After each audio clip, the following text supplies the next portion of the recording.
सो hey everyone, स्वागत है आपका वन पीस की एक और नई वीडियो में। तो वन पीस चैप्टर 1076 के स्पॉयलर्स फाइनली आ चुके हैं और भाई हमें इस चैप्टर में शैंक्स की एंट्री देखने को मिलने वाली है।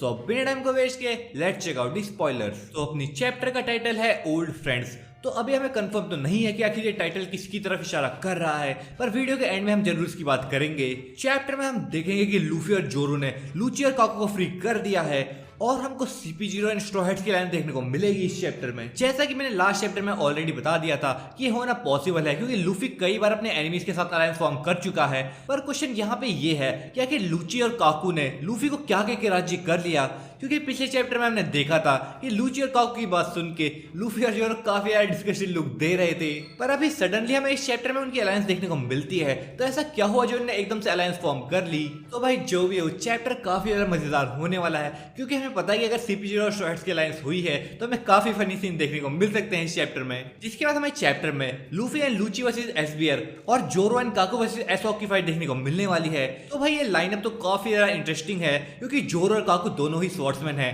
और उनका अपोनेंट भी एक स्वॉर्ड्समैन है। और रही बात लूची और लूफी की, तो दोनों ही पंचेस और किक्स को यूज करते हैं rather than fighting with a weapon. तो भाई मुझे लगता है कि फाइट्स के बीच में हमें काफी फनी सीन्स देखने को मिल सकते हैं क्योंकि शुरू में मुझे लगता है कि इनकी एकदम केमिस्ट्री मैच नहीं होगी। हाँ, जैसे ही फाइट थोड़ी सीरियस होने लग जाएगी तो हमें इनकी केमिस्ट्री मैच होते हुए दिख सकती है, पर शुरू में मुझे लगता है कि हमें फनी सीन्स काफी ज्यादा देखने को मिल जाएंगे इस चैप्टर में हमें एसोक के डेयर फ्रूट के बारे में पता चलता है और हम देखेंगे कि एसोक के पास मिस्टर वन का सुपर नोमी है जो यूजर की बॉडी को स्टील ब्लेड में कन्वर्ट कर सकता है। मुझे यार लग ही रहा था कि इंपेल डाउन के किसी प्रिजनर का डेयर फ्रूट हो सकता है एसोक पे, पर मैंने ये तो कभी एक्सपेक्ट नहीं किया था। एक तो एसोक वर्ल्ड क्लास स्वॉर्ड्समैन है और ऊपर से स्वॉर्ड्समैन के सूट करने वाला डेयर फ्रूट भी है उसके पास। पर क्वेश्चन ये है कि क्या सर्विसेज इतने ज्यादा स्ट्रॉन्ग है कि यहाँ पे उनके साथ 2v1 की फाइट करनी पड़ सकती है उनको, या फिर ये बस इसलिए है क्योंकि वो लोग जल्द से जल्द अलायंस से बाहर निकलना चाहते हैं। वैसे तो हमें पता है कि सेराफिम्स को स्ट्रॉन्गेस्ट ह्यूमन कहा जाता है और उनकी पावर्स का अंदाजा भी हम देख चुके हैं क्योंको क्रू के साथ, पर अभी तक हमें उनकी फुल पावर्स को रिवील नहीं किया गया है। और क्या ये पावर्स लूफी और जोरो ने सेंस कर ली है, इसलिए उन्होंने टीम अप करने का सोच लिया।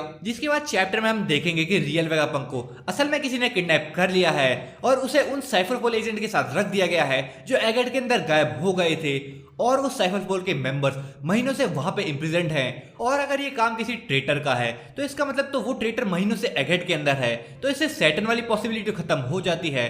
पर अब वापस से शक हमारा शाका के ऊपर चले जाता है क्योंकि उसने ही CP0 को कहा था कि यहाँ पे कोई साइफरपोल की शिप्स नहीं रुके हैं, वो सारे लोग यहाँ से जा चुके हैं। या फिर ये कोई और पर्सन है गेट के अंदर जो ना तो गवर्नमेंट की साइड है और ना वेगापंक की, क्योंकि उसने वेगापंक को तो किडनैप किया ही है पर उसके साथ साथ वो CP0 को भी मारना चाहता है। और वो ट्रेटर अगर गवर्नमेंट की साइड होता तो वो अभी तक साइफरपोल के मेंबर्स को छोड़ चुका होता, पर उसने ऐसा कुछ नहीं किया है अभी तक। भाई ये ट्रेटर की मिस्ट्री तो काफी ज्यादा कंफ्यूजिंग होती चली जा रही है।